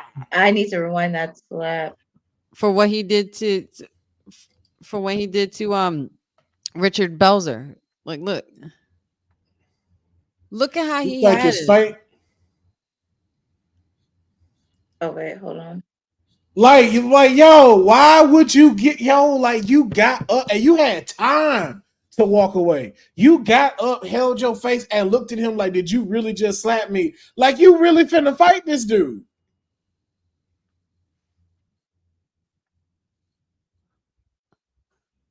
Yo, he flopped. And you see the second time he got hit, how he walked off. Why would you not do that the first time? If you got permanent ear damage, you would not have it had you not got up to look this man in his eye after he slapped the shit out of you. I'm just saying, Richard Belzer, you decide you wanted to expose some stuff, and that's what happened. That's sensitive, man. That's Tough.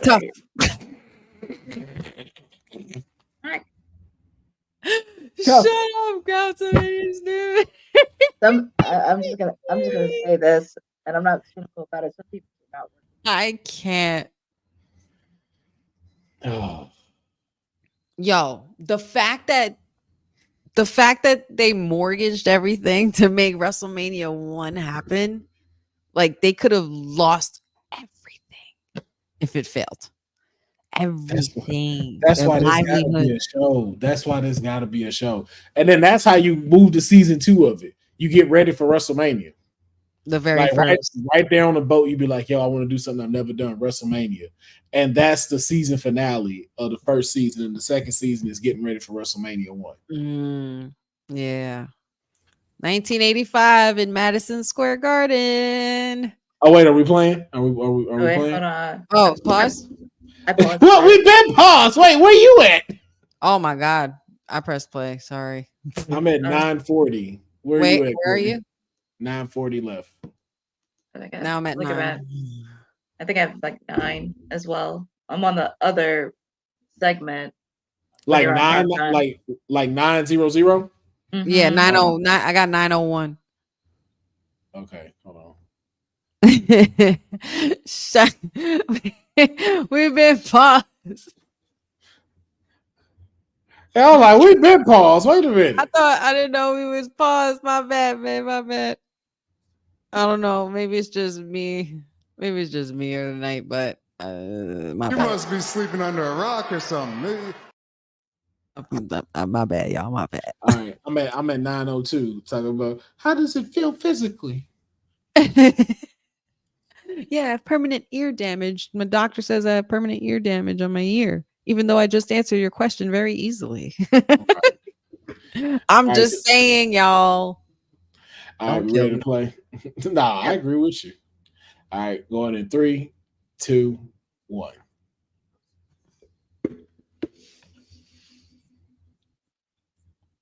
Geraldo Rivera wannabe. Barbara Walters, my God. Yo, the way he hooked it. This guy hit his head on the back of the. Yo, watch when he gets up. Look at the pool of blood on the floor of this moment.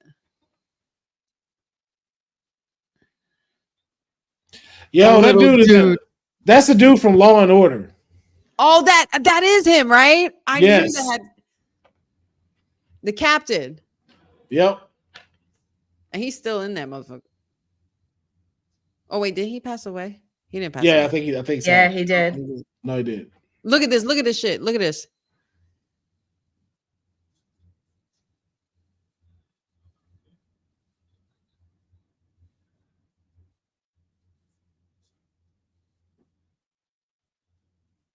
Look at the pool of blood when he gets up. Mm-mm-mm. Oh, look at all that blood. Look at that. Down the back of his jacket. Back of his neck. He was definitely concussed.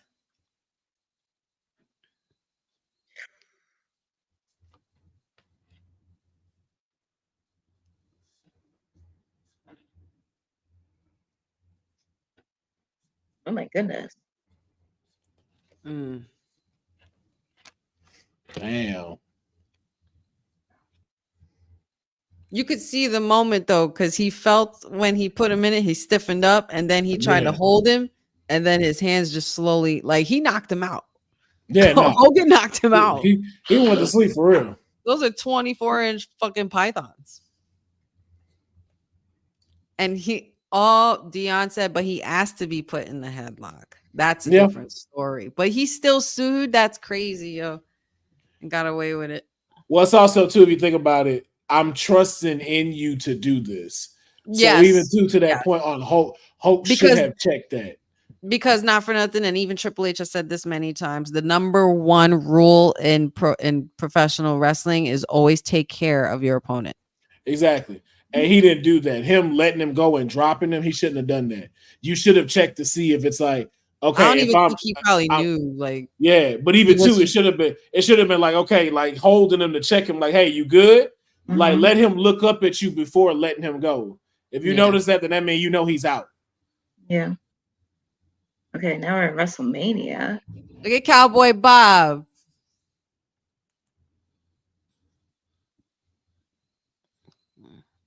This was such a good match. This will let me know Orton would have been chaotic. All right.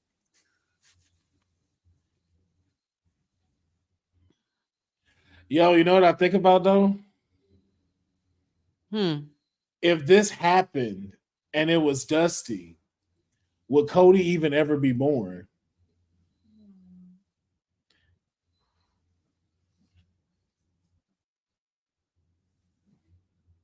That's crazy. The silence is deafening. That's crazy. Would the nightmare even exist? Maybe he would, but he would never have become the American Nightmare. Or if he'd have had him. Because you got to think about it, around this time, Dusty had a time to be able to do that. And them two sets of kids are a big split. That's true. That's so crazy.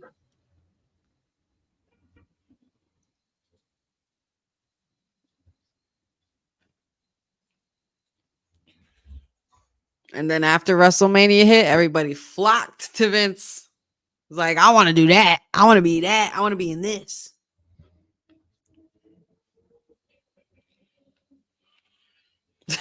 I don't give a fuck about the industry. I thought it was CEO, good for me. Bro. He like, I knew it was good for me. Yep, that's it. Fuck Dion, everybody good. else. That's a good one right there. Cody would be nothing but a daydream. Yep. I like what you did there, sir. I like Yes, me too.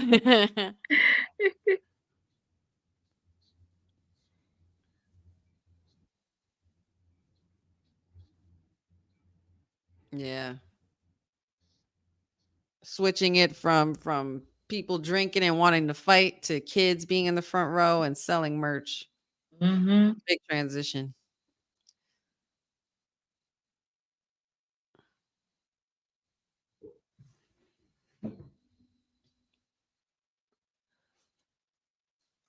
Yep. With great success comes a lot more than that. Mm-hmm.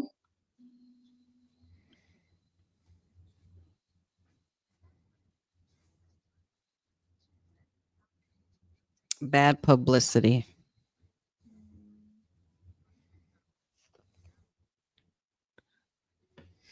like, man, I just had WrestleMania though. Mm-hmm. And then you have to deal with this. The sea of bad publicity. Steroid scandal. In 1987, John Stossel settled his lawsuit against David Schultz and Titan Sports, aka WWE. And in 1990, Richard Belzer settled his lawsuit against Vince McMahon, Hogan, and Titan Sports, WWE. And that is episode 1, my friends. Yo. Ooh. Wow. We're getting into some nitty-gritty things here. And a lot of it, some of this stuff is common knowledge. Like, we have known a lot of these things already, but the way they rolled it out is a little different. And then the fact that you have everybody. Sorry. What happened? I got a text from my. I got a text. I'll say it off the air because I can't say that on here. I will not. I'm a classy lady. But Councilman, that is the end of episode 1. You are caught up on the first episode of Mr. McMahon. What did you think? What are some of your takeaways from it? I know me and Courtney are way ahead, but we were more than happy to join you for this watch along to witness your reaction. I appreciate that. This says a lot about Vince. One thing I've noticed about this, just dissecting a lot of stuff, is you could tell how Vince did not know how to accept joy or accomplishment. And I think where it started off with being told finally by his dad that you love him and he's proud of you, and then he dies. And now you're starting to see even more of the correlation. Like, you bet it all, you had WrestleMania, and then boom, steroid hit where they drag you through the mud. Mm-hmm. And so it's just like every time it looks like he wins, this big loss comes. Mm-hmm. And so I could see how that will start to develop as to where you don't want to necessarily find joy because you don't want to strip from you. But what I can also really tell is I don't think, like as I said, the reason why you don't know who Vince McMahon is because in the way to say this, the person Vince McMahon doesn't exist. So whoever he was, whoever he was before he met his father, that's the person we're never going to know. So we don't know what his name was before he was McMahon. Well, what's crazy, but then this comes out in the other episodes. What's crazy is that before he met his dad, he was with his mom and his stepfather, and he was suffering the abuse from them. And so if you think about it there too, go ahead. Something that Professor had was comparing it to is when, you know, like rappers saying like the artist is making this lyrics and not the person. There's another side to that too. And so where I get to the comparison, not comparing both of these people, but in the trauma they've experienced, how this got created. Nicki Minaj, for example, her and Onika are two different people. And I would even say I've had the pleasure to meet Onika than meet Nikki. And this was before when she had just started doing that Barbie freestyle she did over Soldier Boy's beat when she was starting to get like that in clubbing, like performing at car shows. Itty And bitty so, piggy days. yeah, the itty bitty piggy days. Mm. But she even says in interviews and like even just kind of having a conversation with her, she don't like being in high heels. She don't like being in tight outfits like that. Like if she could, like, you know, like again, she's from New York. So it's a certain thing she wouldn't mind wearing, but that's what the character did. And she said she would normally use that character as an escape from what was going on in her home life. Right. So now you already got somebody like Vince, who's I'm sure detaching somehow to be able to cope with that stuff. And so then now you meet your father, and all you want is your father's approval. So that child didn't grow up now, because if you really look at it, he acts like his father. Even while he was there in the company, you see this is just Vince Sr. and his son. His son is being you. He's portraying you. And the charm, everything. He's taken everything that he's learned from you, already whatever is in him, and he's made you into a character that he's playing. Yeah. And that character continue to grow. Yep. And Javon, thanks for joining us, buddy. Good to see you. Thanks for trooping it out with us. He was watching the watch along on SmackDown with us. But he literally says, Vince, referring to Vince, literally says in the document he doesn't want anyone to know the real him. I mean, I think personally and it's unfortunate because this does happen to people, and this is a lot of the things that they don't really talk about or they don't want you to talk about. But mental health is a real thing, and it might not have been a big deal back then because it was a different time and you had to like suck it up and eat it or go cry on your own and cry it off for 1 second and then move on quickly to the next thing. But Vince, I feel like whatever childhood or innocence or youth that he had left died with him with the abuse, because that does cripple you. And it makes you, like, I want to be very careful when I say this. It either makes you or breaks you. You adapt to it. You adapt to what you think is that. So right. just be imagine, like even what he said to Vince, you and Professor said it. You were used to conditional love.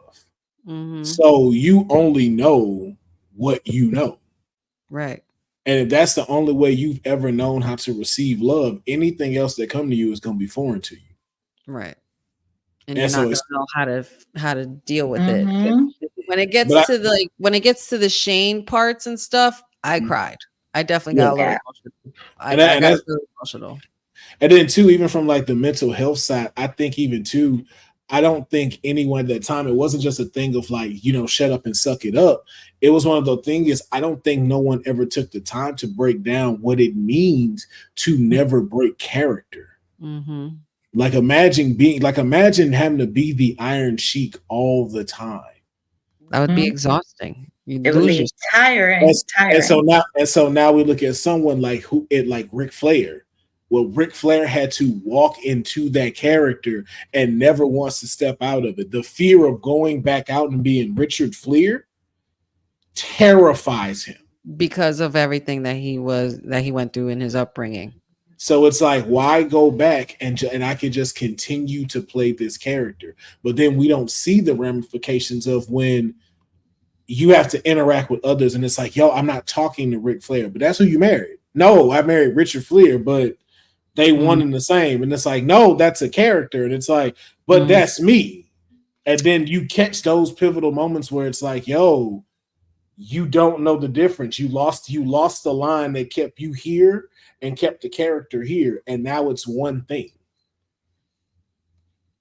And so you don't know where Richard Flair begins and where Ric Flair ends. And Vince McMahon has done such a crazy job at, keeping his job that he forgot, like maybe not forgot, but he just didn't necessarily know how to be empathetic or apologetic or accountable or, more Just more thoughtful for having consideration of other people's feelings and how you say things. Because sometimes it ain't what you say, it's how you say it as well. But to that point, though, let's look at it when you're in a constant perpetual state of war, like we're now seeing that it is with him. What else do you become? Because think about it, like imagine, like we can only imagine this. Imagine going, because both of y'all stay in the East Coast, right? Yep. Imagine going to Mississippi in the 80s and y'all are invading their territory to put on your promotion. And just imagine now, not only as women of color, but women, and these promoters coming to you. Women in wrestling? That's not allowed. But not only that, I'm going to put y'all in the fucking river if you come back here. Yeah. Like you're facing that. Like you're getting phone calls like that. Like, yo, you step foot in this territory, we are going to burn your house down. Do not try us. And Vince still going, fuck that. I'm doing this shit. Yeah. Because I know what the outcome is. You can't be empathetic then. You can't sympathize. You have to show strength. At least in his eyes, that's how he saw it. Because again, you're being lashed at. You're being confronted. But now in that same aspect, who's to not say when those things are being told to him, he's thinking of his stepfather. And it's like, oh, okay, cool. I couldn't kick his ass. I could kick your ass in this way with my business. So now I'm getting my lick back from the shit I never dealt with. And I also have a driving ambition to make my father proud. And so I say that, and again, I'm saying this not for him to not take accountability or to make him seem like he should be the victim, because I'm showing you how the beginning structure is based onto how the monster is going to be built. So you have to understand how the base is built in order to understand why the houses are going to be built as we continue to watch this. Yeah, it gets pretty crazier, but even in Vince's big thing in business, and it seemed like even in real life, don't sell. Don't break that character. Never let them see you sweat. And nobody, and again, no one, and I think too, like no one studied that. No one studied of how do you prepare these cats for that have to do it 24/7. Like we see now the steps that like actors go through and stuff. Like even just like watching the Penguin stuff, like Colin Farrell literally said he had to watch Pixar movies like Toy Story, all kind of happy movies while he was filming Penguin, so he didn't fall into that dark loop of the story, because he had to really get into the psychological mind point of what the Penguin was. And so again, even just how intense 3 months of doing that and could potentially lose yourself. Yes. Same thing with Jamie Foxx playing Ray, like the transition from like trying to come out with your eyesight to see regularly again. And now, then I'll take you another one even further, since you mentioned the Penguin reference. Joker, Heath Ledger. The biggest case of that. Secluded himself in a room by himself for almost like 18 hours a day to prepare for this character, with notebooks and all kind of like video references on how to learn this stuff, and isolated himself from the world except for when he was filming.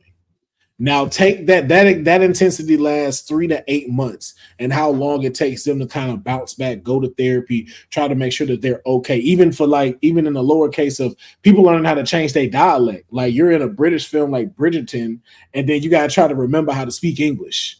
Like your real, like imagine trying to go back to your New York accent, and you've been saying cheerio all along for the last 4 or 6 years, and you can't stop talking like that. Or a perfect example of that is as far as like the voices go, that I always really liked and noticed, Andrew Lincoln, when he played Rick Grimes in Walking Dead. I didn't know when I saw him on Talking Dead that he had a fucking British accent. I was like, holy shit. And then now when you hear that man talk, he talks like Rick. His voice is fully Rick accent. It's crazy. Like, same thing with Idris. It's just part of what comes with the turf. But I said that main part though.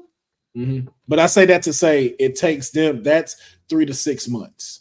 Now imagine doing that 346 days out of the year, 24/7. And no one sits here to ask, like, hey, how are you feeling as a okay? person doing it? Yeah, there was no counseling for them. Like, there I'm was not talking to Mr. McMahon. I'm talking to you, Vince. Are you okay? No. Like, even Flair, Richard Flair, how is he doing? How is he dealing with this? Joe, how are you feeling after WrestleMania and losing to Cody Rhodes? Like, where are you now? Do you, Joe, feel relieved? How are things in the home life doing? How is that transitioning? I don't want to talk to the character. I want to talk to the person. They never had none of that. And the only people you got for that is your family, who gonna try to understand. They're gonna try to make sure they can be there. But no matter what, they'll never get the full and it makes sense why Ric Flair has so many wives. Yeah. That's a hill to climb.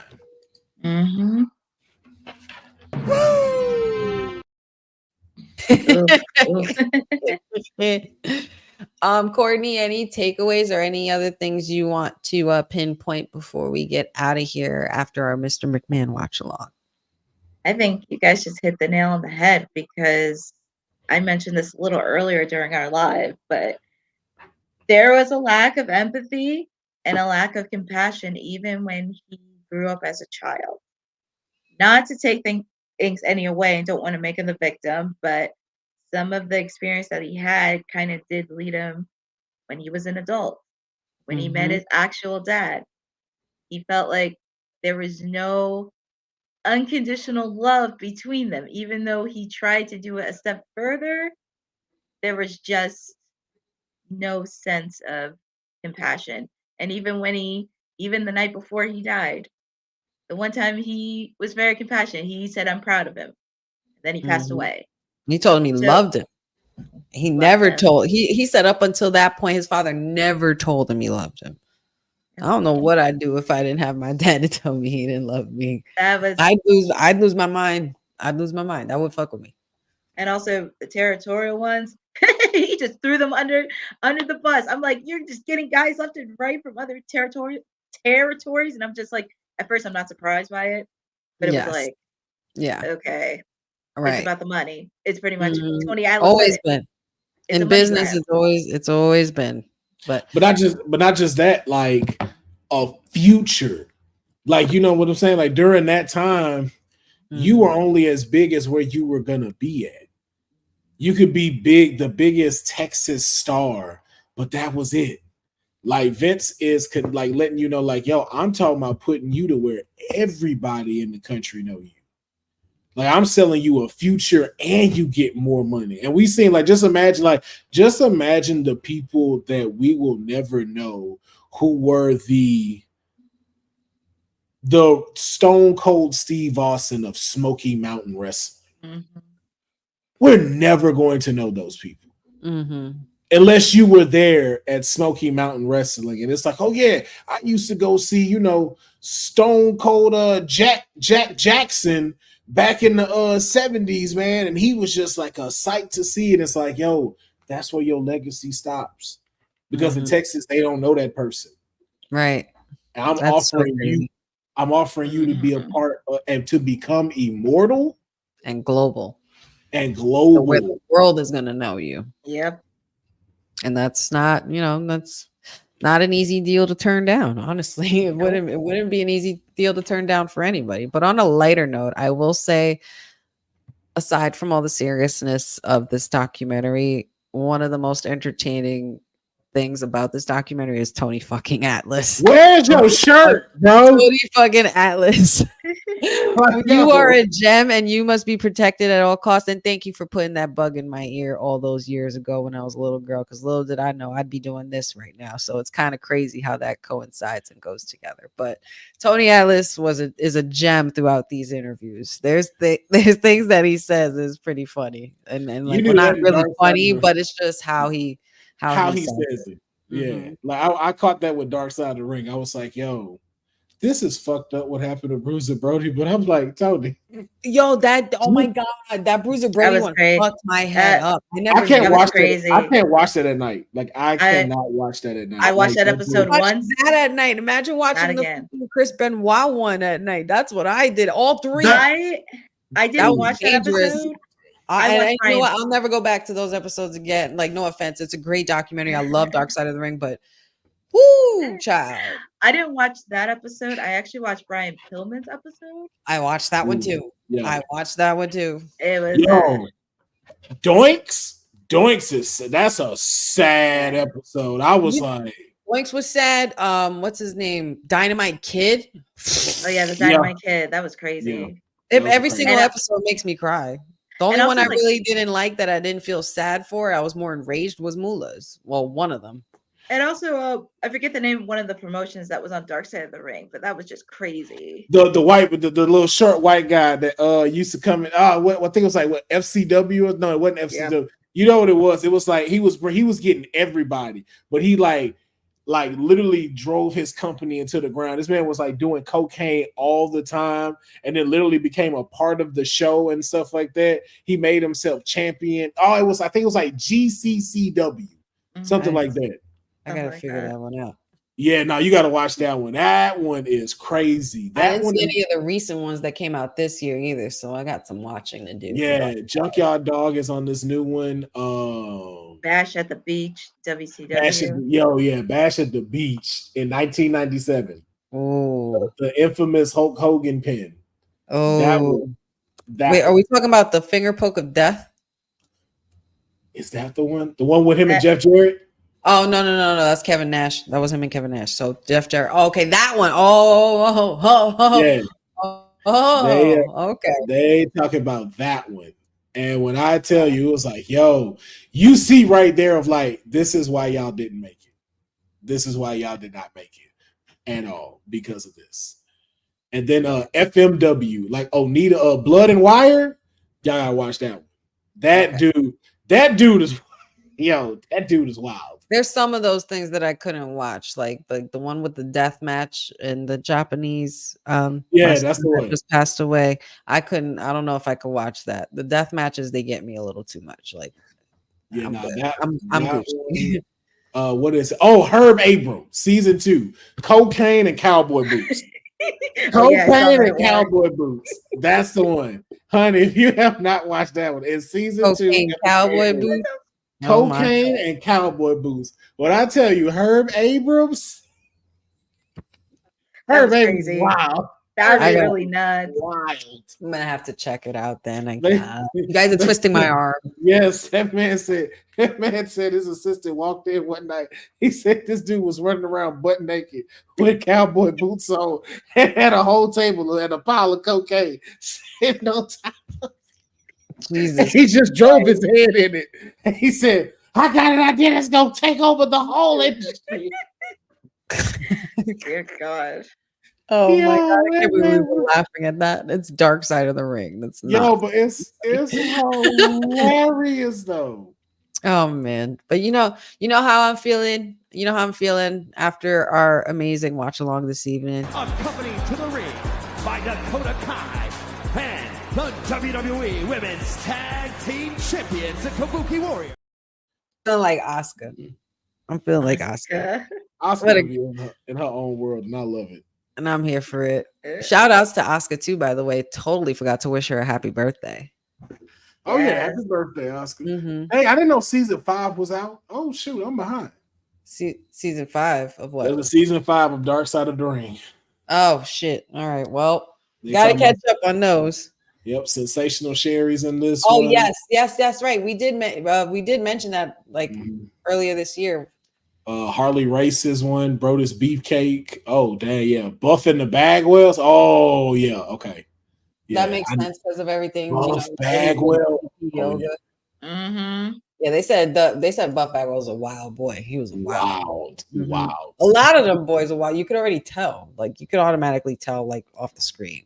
But that was a successful first episode of Mr. McMahon documentary watch along, and yeah, man, that was a fun night. It's been a long day, guys. It's been a really long day, but you know what? We made it. We're at the home stretch. There's only one thing left to do. Got to tell the good people how they can find us. Courtney. Yes, my friends, you can find me almost everywhere, but you can find me, I know, everywhere. Instagram and Twitter on @CourtneyNJ11. I have so much content that is happening in the works. Stay tuned because there's a lot of things happening in the coming months. Also, you can catch me here Monday, Wednesday, and Friday on WWT Live, along with doing my weekly Wednesday Lobster Long. Next Wednesday, it's a special one, 5 years of Dynamite. So it's going to be a fun one from Pittsburgh. Yes, absolutely. Councilman, let them know.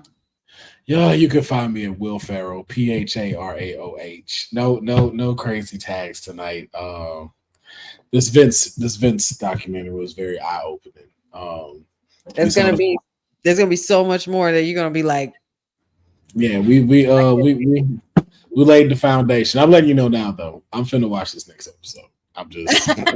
I feel you, right? I feel you. I get it. I'm not waiting till the live tomorrow. I'm like, I might. That's why yesterday and today I was like, man, fuck that. I gotta watch this shit, man. Because otherwise you're gonna see clips online and everybody's gonna fucking spoil it. Because you can't have nice things anymore, you know. Yeah, we couldn't stop right there, and I'm just like, I gotta wait till tomorrow to watch. No, I'm finna watch this now. Yeah, and by the way, we have to let the boss lady know what time we plan on watching this tomorrow. Or maybe she could let us know, one or the other. Yeah, because here's my thing: you're now gonna be the only one who ain't seen this. We all have. I promise you, by tomorrow, we're all gonna be done seeing it by the time she watches it. Exactly. I'm like, so we all seen it. We all watched it. Like it's done. Professor definitely watched it, and I don't blame. Said, what did he say? He watched an episode earlier. No, he said he hadn't. He said he. Oh no, he hadn't watched it yet. That's right. That's right. Okay, maybe watch it tonight. All right. So well, we yawning out here. So let me get right to it. You can find me here with the WWT Live crew Monday, Wednesdays, and Fridays, especially doing that double duty. Every Friday we have our Honey Night SmackDown watch along. Let's see. I have the Wrestling with Honey podcast will be premiering soon, so make sure you like it, subscribe that YouTube, tell your friends about it. There's going to be a new buzzworthy podcast on YouTube, and I'm excited to get started on that. Please follow my homies here, my WWT siblings, as I call them. Please follow them and support everything that got going on. Tuesday night Pharaoh, Wednesday night Courtney, and I'm here for it. Shout outs to the professor, shout outs to the boss lady for allowing us to do this. Shout outs to everybody in the chat that was joining us. I know it's a late night on the East Coast, but you know what? It was very well worth it. And it's a Friday night, which goes to show you we got no social life. We don't go to the club. We do podcasts. We do podcasts here. But shout outs to Boza, Dion, Javon, David, a lot of new faces I've never seen in here ever before. Pimp Wizard, Deep Barnes, Undisputed Truth. Let's see, David Rosca, T-Hawk. Shout outs to everybody here. Easy Not, good to see you again. I love that I got that right. And I think that's pretty much it. Oh, IB Walker, shout outs to you as well. Dad, of course, love you. Cousin Ron, appreciate all your love and support. You guys have a wonderful evening. And that is Courtney. That is the councilman. I'm your hostess, Wrestling with Honey, and this is the end of our Mr. McMahon documentary, episode 1. Watch along. Please stay tuned and look on the socials for Women's Wrestling Talk, all things www.talkpod.com. Check out the merch. Check shout outs to All Caribbean Wrestling for always being amazing sponsors. And stay tuned because we are going to have another watch along for the second episode. We're going to keep this thing rolling and going. And yeah, man, have a great night. Happy Friday. Thank y'all for joining us. It's been a long one. And we out. Shout out to y'all too. Yes. Love you guys. Night. Peace out, guys. Take care. See you Monday. Thanks for joining WWT. Don't forget to like us on all social media platforms at WW Talk Pod. Like and subscribe on all video and audio platforms, like yesterday, my G. And check out our website at www.talkpod.com. Thanks for watching Women's Wrestling Talk, the #1 women's wrestling network on the planet.